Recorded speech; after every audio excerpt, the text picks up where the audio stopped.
On va continuer à parler accompagnement, conseil et rôle du collectif dans le déploiement d'outils numériques. Et je vais notamment du coup proposer à Maxime Rigaud de venir me rejoindre. Maxime qui travaille pour la société Farmlip, comme tu veux, debout, assis, en revanche avec un micro, ça oui c'est utile. Et on aura le privilège d'avoir en duplex un agriculteur utilisateur de cette solution qui s'appelle Laurent Hay. Tout à fait. Et qu'on va contacter depuis son exploitation. La technique, si tout fonctionne, ça fait rêver quand même. Comme ça, on optimise aussi certains déplacements d'agriculteurs. Bon, bah, pendant que ça se met en route, Maxime, déjà, qu'est-ce que c'est que Farmlip? Quelques petits éléments de présentation. Alors, Farmlip, c'est le CETA numérique. Avec Farmlip, on s'adresse à la fois aux agriculteurs, mais aux conseillers. Et le but, c'est de permettre d'abord aux agriculteurs de se comparer entre eux, de manière anonyme, sur différents indicateurs de leur exploitation. J'ai bien compris, vu les précédentes interventions, qu'il y a peut-être des indicateurs qu'il va falloir qu'on modernise et qu'on passe sur des nouveaux éléments. Mais l'idée, c'est de pouvoir comprendre comment, moi, en tant qu'agriculteur, je me positionne vis-à-vis des autres, afin de comprendre quels sont mes coûts d'exploitation, quand est-ce que je sème avant les autres, après les autres, quels sont le nombre de traitements que j'ai pu faire, et de regarder sur ces différents éléments de manière totalement anonyme, donc sans élément de jugement, et finalement de prendre conscience de mon exploitation et de mon pilotage de l'exploitation.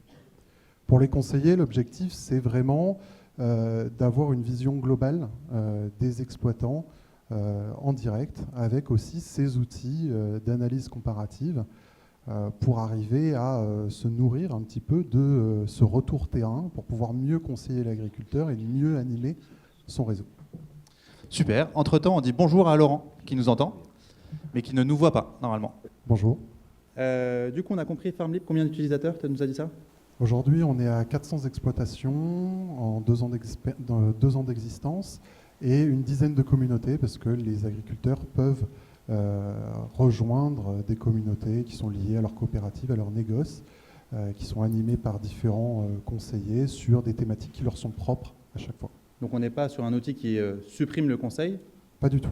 Okay. Pas du tout. On vient en complément du conseil. Notre travail, c'est de faciliter l'acquisition de la donnée, de la représentation de la donnée, mais on en reparlera peut-être, le numérique, pour nous, n'est pas là pour couper complètement la relation entre les hommes. Au contraire, on pense qu'il est là pour fluidifier les échanges. Et donc là, l'objectif, c'est d'apporter un support aux conseillers et surtout pas de le remplacer.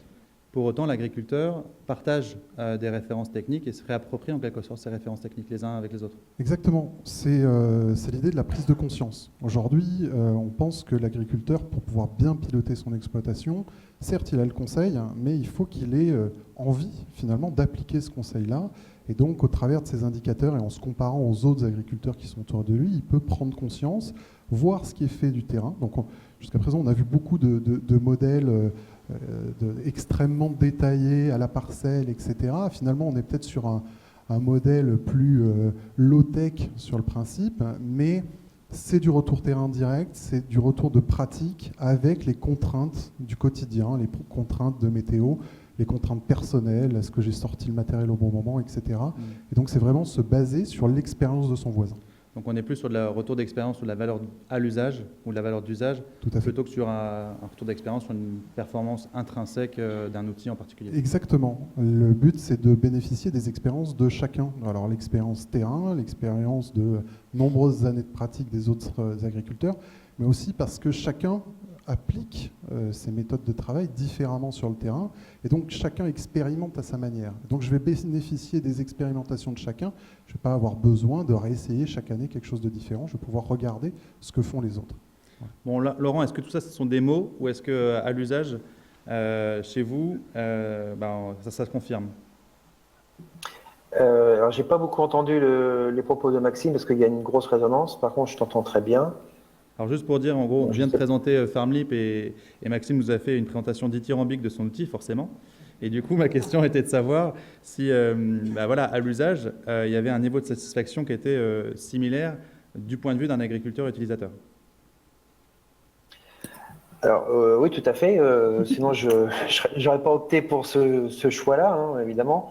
Moi, avant tout, je cherchais une plateforme, en effet, qui m'apporte de l'information, donc complémentaire du conseil, comme j'ai cru l'entendre.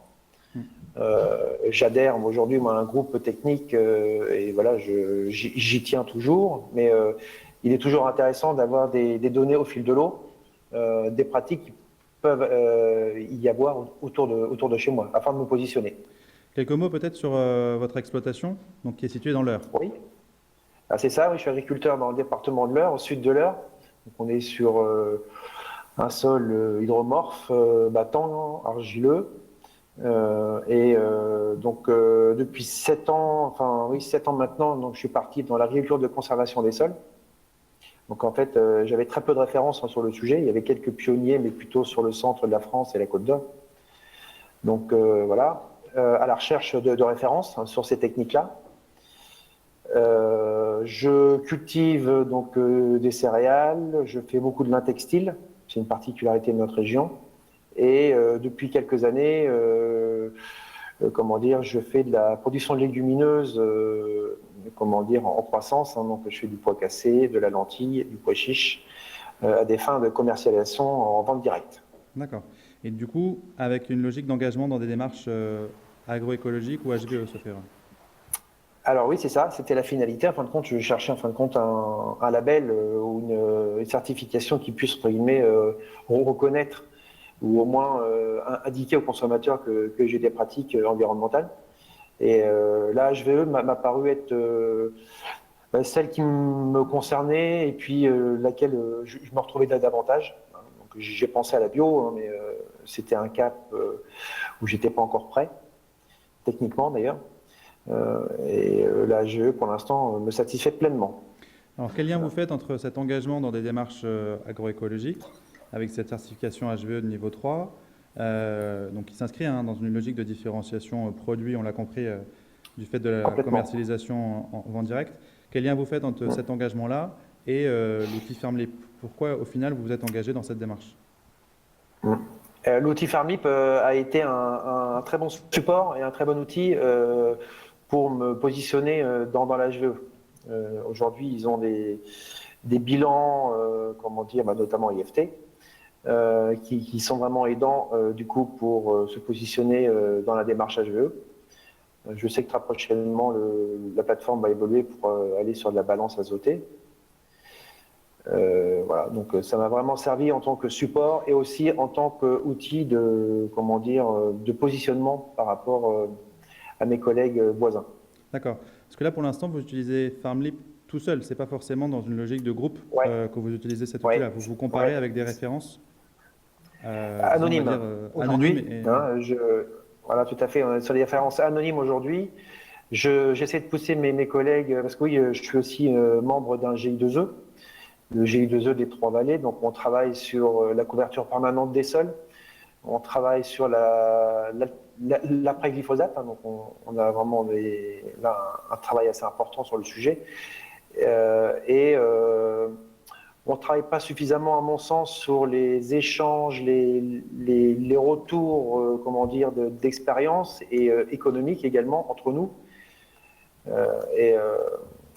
FarmLip, à mon sens, me paraît un très bon outil aussi de comparaison, un outil aussi intéressant pour nos animateurs qui sont en capacité de synthétiser toutes nos pratiques. Voilà, ça c'est demain, j'espère. Voilà, ça c'est le demain. Et donc ça c'est vraiment, encore une fois, là on fait de la pub pour FarmLip, mais l'enjeu c'est de traiter la question de l'outil collaboratif. C'est ça. FarmLip est un exemple. Et du coup, la question que je vous pose, du coup, Laurent, c'est, encore une fois, pourquoi vous avez tant besoin de vous comparer aux autres? Ce que permet l'outil collaboratif, mais pourquoi ce besoin-là et en quoi ça vous est utile? C'est un positionnement. À l'image de l'HVE, j'ai besoin de savoir ce qui se passe autour de chez moi et être différenciant et avoir une longueur d'avance. Hein. Et je sais qu'aujourd'hui, le grand public est très sensible à nos démarches écologiques. et savoir un petit peu quelles sont les démarches agroécologiques de mes collègues. Et puis inversement, moi je peux échanger sur mes pratiques. Ben, ça peut être un moteur pour avancer un peu plus vite. On est dans une logique marketing là du coup, ou alors plutôt dans une logique de sécurisation technique? Je dirais les deux là. Sachant que marketing n'est pas forcément un vilain mot dans ma bouche. Non, c'est pas péjoratif, non, je pense dans le bon sens du terme. Non, en effet, je verrai moi sur les deux niveaux. D'accord. Je reviens vers toi, Maxime. Du coup, là, on l'a vu, donc Farmlip l'a utilisé à une échelle individuelle, demain à une échelle de groupe, engagé dans une démarche de GI2E, mais aussi dans une logique de différenciation produits commercialisés en circuit court. Est-ce qu'on peut imaginer des outils collaboratifs du type Farmlip déployés dans des filières d'approvisionnement auprès d'agro-industriels, par exemple? Alors aujourd'hui, c'est le cas. Aujourd'hui, on a déjà commencé à déployer des actions filières dans la filière blé de McDonald's, qui est venue avec lequel on a travaillé justement pour arriver à sensibiliser les acteurs de cette filière sur leurs IFT. La démarche de cette filière-là n'était pas de dire je veux une réduction des intrants, de temps, etc. pour justement du marketing derrière. C'était de dire on va essayer de voir ensemble comment ça se passe. C'est-à-dire que la filière a également besoin de comprendre quelles sont les contraintes du terrain et de faire en sorte que la volonté d'évolution, elle vienne plutôt du terrain plutôt que de la filière elle-même. Les agriculteurs comprennent très bien que la filière demande de nouvelles choses parce que la société demande d'autres produits, etc. Ils ont aussi besoin d'être rassurés. C'est-à-dire qu'ils ont envie de changer les choses, mais c'est plus facile de changer quand on voit que l'autre a déjà changé et que le risque finalement est maîtrisé. Parce que demain, si je dois réduire mes intrants, oui, ils ont tous envie de le faire. Quand on les interroge, ils ont tous envie de faire attention à ce qu'ils font, etc. Ils sont tous dans cette démarche. Mais il y a toujours le « et si ». Et si je le fais, qu'est-ce que je vais avoir? Et là, se placer dans cette démarche, c'est de se dire, si l'autre a déjà un peu essayé ou s'il a déjà un peu évolué là-dessus, j'ai au moins cette marge de manœuvre. Je sais que je peux le faire parce qu'on est vraiment dans un environnement local qui est équivalent, même météo, même sol, même problématique au quotidien.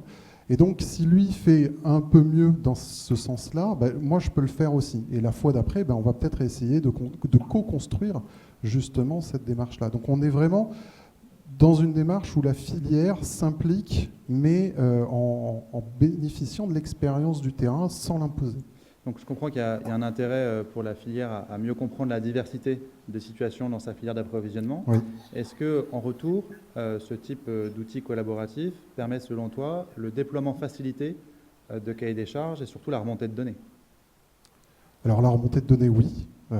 Après, il faut justement maîtriser cette remontée de données. Il faut être attentif à quelles données on remonte, à quel endroit.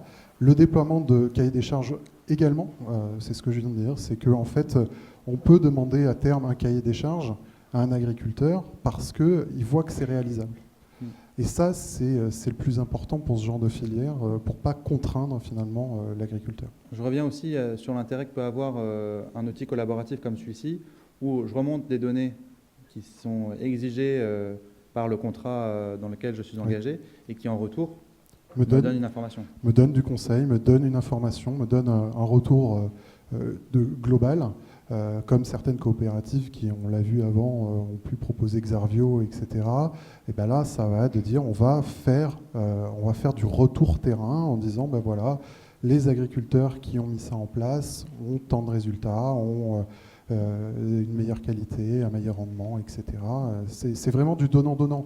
Quand une filière vient créer un club chez nous, la donnée, elle ne peut pas aller que dans un sens. On demande toujours à cette filière d'apporter quelque chose en échange à l'agriculteur, que ce soit du conseil, du service, différentes choses.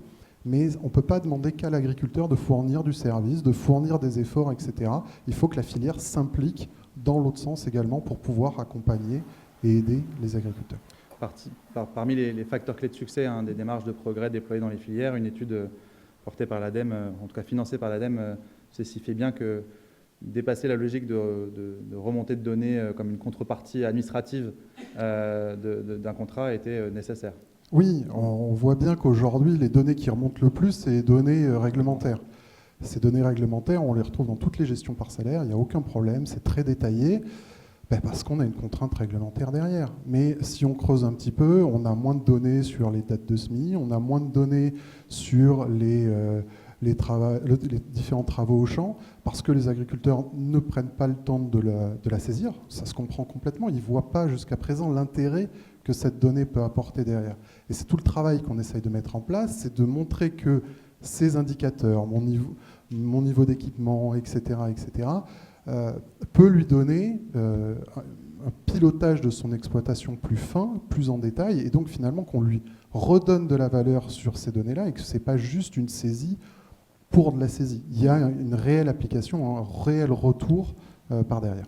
Et ce diagnostic que j'ai en retour, il est d'autant plus crédible que je peux me comparer avec d'autres interlocuteurs, enfin d'autres agriculteurs. Je reviens vers vous, Laurent. Est-ce que vous avez rencontré des freins à l'utilisation d'un outil, donc, pour l'instant, qui est chez vous pas employé de manière collaborative, on l'a compris, mais qui demain le sera. Est-ce que vous imaginez chez vous ou chez vos collègues du groupe GI2E des freins potentiels à l'usage? Est-ce qu'il y aura des craintes sur l'usage qui sera fait des données, par exemple, ou est-ce que c'est des sujets que vous avez dépassés?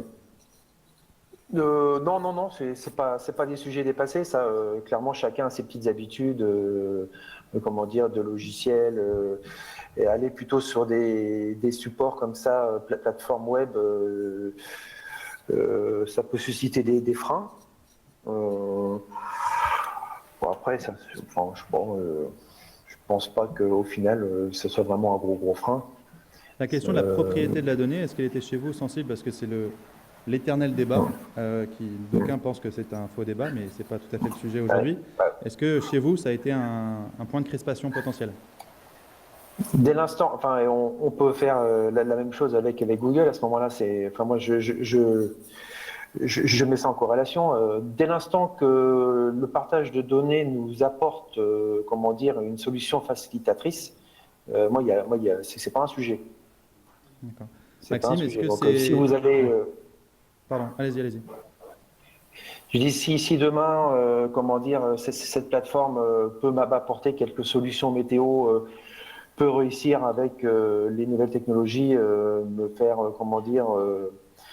une interprétation, via des algorithmes, moi, il n'y a pas de problème. Mes données, je les partage avec joie. Maxime, est-ce que c'est l'exception qui confirme la règle, notre ami Laurent, ou est-ce que c'est de plus en plus un profil d'agriculteur que tu rencontres? On en rencontre de plus en plus, mais ce n'est pas encore la règle. Aujourd'hui, quand on dit on va partager les données, on va permettre de se comparer, la première objection, c'est qu'est-ce que vous allez faire de mes données? Vous allez les revendre? On a Google, on a Facebook qui sont déjà passés par là, et il faut démystifier premièrement ce qu'on va faire de cette donnée. Donc nous, on est très clair, on ne revend pas cette donnée. Notre business model a été très clair dès le début. La donnée appartient à l'agriculteur. Et on a mis en place un comité d'éthique qui est complètement externe à notre entreprise, avec notamment Henri de Biespéré de la FNSEA, Jean-Marie Serroni, on peut avoir Thierry Baillet également. Donc que des acteurs qui ont de la visibilité, parfois très souvent bien plus que nous, et on leur ouvre nos process. Et demain, à n'importe quel moment, ils peuvent venir contrôler ce qu'on fait de cette donnée-là, et puis finalement alerter l'agriculteur, alerter les utilisateurs si on dépasse le cadre de notre charte et des éléments qu'on a pu définir à l'origine avec les agriculteurs. Donc ça, c'est une vraie problématique qu'on essaye de traiter au quotidien. Une question intéressante, il y en a plusieurs même. On est sur le partage de bonnes pratiques ou sur des résultats finaux, et quid des mauvaises pratiques? Est-ce que certains agriculteurs craignent potentiellement d'être pointés du doigt, justement en partageant leurs mauvaises pratiques? Parce qu'on apprend tout autant. Sur la plateforme, on ne peut pas être pointé du doigt parce que toutes les comparaisons sont anonymes. Je ne peux pas identifier un agriculteur en particulier. Alors ça, le premier élément, c'est de permettre aux agriculteurs de saisir véritablement ce qu'ils ont fait, pas d'enjoliver la situation en disant j'ai peur d'être jugé, et donc on cache cette identification. On ne valorise, la plateforme ne juge pas. La plateforme ne sait pas si c'est une bonne pratique, une mauvaise pratique, etc. Ça, c'est les agriculteurs qui doivent déterminer ça. Ce sont leurs conseillers qui sont derrière. Mais la plateforme, elle est là pour montrer ce qui est fait. Donc, on ne cache rien. On ne cache rien, on ne juge pas. Et comment on s'assure que l'information est crédible? Est-ce qu'il y a une vérification de l'information ou est-ce que c'est la masse qui fait le... Sur certains points, on peut contrôler. Après, des mauvaises, sans qu'il y ait de la malveillance, peut-être de la voilà, mauvaise saisie. il peut toujours y avoir des erreurs, des choses de fait. On fait maturer la plateforme au fur et à mesure pour rajouter des contrôles au fur et à mesure de l'expérience qu'on a. Mais c'est très difficile d'avoir un algorithme qui demain va vous dire non, ce qui a été fait dans le champ là, c'est complètement n'importe quoi. Non, ça peut être justement une erreur de parcours, d'autres choses. C'est un gros travail qu'on mène derrière pour arriver à lisser et à avoir une représentation de ces éléments-là. Pour en arriver là, on déploie aussi des outils qui permettent d'éviter la saisie. Ça, c'est très important parce qu'on parlait de frein tout à l'heure à l'utilisation. La saisie, c'est un frein qui est important. Il y a déjà d'autres équipements, etc. Et donc, notre travail, c'est d'arriver à connecter ces autres outils de gestion parcellaire, ces autres outils d'OAD, etc. Et puis, on a développé des boîtiers qui se veulent extrêmement accessibles, justement, pour pouvoir les fixer sur les différents équipements pour que la saisie de l'information se fasse quasiment automatiquement. Et aujourd'hui, on arrive à... En dehors de la saisie des intrants et des volumes, on arrive à générer des interventions automatiquement, donc avec quel matériel, sur quelle parcelle, pendant combien de temps, etc. Donc ça permet déjà de sécuriser la donnée. Laurent, je me retourne vers vous. Quid du temps de saisie? Est-ce que c'est pour vous un frein à l'utilisation de ce type d'outil? Est-ce que ça prend du temps de renseigner l'outil? Non. Ah non, du tout. Pour être clair aussi, c'est qu'avant, j'étais parti sur un logiciel sur lequel j'avais un mal de chien à m'approprier, la logique. Et donc, c'est pour ça que j'en suis parti. Et quand j'ai découvert Farmlip, pour le coup, c'était très, très ludique. C'était très simple d'utilisation. Donc ça, pour le coup, non. De l'enjeu d'investir dans les interfaces homme-machine, c'est quelque chose qu'il ne faut pas mettre de côté. Une dernière question sur les modèles économiques de ce type d'outils collaboratifs. Farmlip en particulier, mais d'autres potentiellement. Est-ce qu'il y a différents modèles qui existent ou est-ce que tous, Farmlip et ses concurrents, partagent la même logique? Je pense qu'aujourd'hui, tout le monde est sur une logique d'abonnement. Nous, le premier, parce qu'il n'y a pas beaucoup de modèles économiques. Soit on fait payer l'agriculteur, soit il y a quelqu'un qui va payer pour lui. Bon. Et après, justement, on retombe sur travers de où va la donnée, qui possède la donnée, qui a payé pour ça. Donc aujourd'hui, pour nous, on fonctionne par abonnement et je pense que tout le monde aujourd'hui a à peu près cette démarche. Dernière question avant de vous remercier, et Laurent, je vous laisse réagir éventuellement si vous le souhaitez. Est-ce qu'on qualifie cet outil collaboratif d'un outil d'appropriation, de référence, voire d'autres outils numériques dont on vient traduire les effets dans l'outil, ou est-ce que c'est lui-même un outil qui permet la réduction des intrants, pour revenir au sujet de la journée? Je pense que c'est l'usage qu'on en fait qui conduit à une réduction des intrants. Voilà. Aujourd'hui, les exemples, les retours utilisateurs qu'on peut avoir, alors j'ai pas autant de statistiques que les autres personnes à présenter, on est trop jeune pour ça. Par contre, on a vu que sur certains clubs, sur une filière betterave par exemple, par l'échange, par le regard des pratiques des autres, tout ce club-là a supprimé le deuxième passage d'herbicide sur de la betterave. Sur d'autres problématiques qui vont être plus d'ordre économique, là on a une rationalisation des investissements parce qu'on va définir, on va travailler, on a un outil qui permet d'établir simplement des prix d'équilibre. Et donc on a des agriculteurs qui, au travers des échanges sur ces prix d'équilibre, ont revu leur stratégie d'assolement parce qu'ils réutilisaient quelque part toujours la même. Donc là, on est plus sur du pilotage et puis également sur leur coût de matériel. On a des agriculteurs qui repensent cette fois-ci en coût de revient, en coût à l'hectare, et non plus en investissement pour défiscalisation. Donc c'est vraiment l'appropriation de l'outil qui va conduire à des nouvelles pratiques. Laurent, on vous donne le mot de la fin. J'ai pas entendu la réponse de Maxime, mais j'espère ne pas être en contradiction avec ce qu'il a dit.